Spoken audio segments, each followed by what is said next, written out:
Ito na mga kababayan ha. Sample pa lang to. Sara, nako! Yung Sarasuela mo, marami nang nakaabang para banggain sa pamamagitan ng pagpapatawa.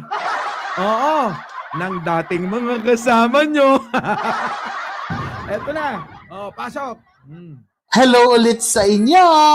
Alam nyo ba na for the longest time ay isa sa pinakapaborito ko itong Mary Grace? Napakasarap kasi talaga ng kanilang ensaymada dito na binudburan ng napakaraming queso de bola. Naabutan ko pa nga to dati na 60,000 pesos lang ang isa. Charat.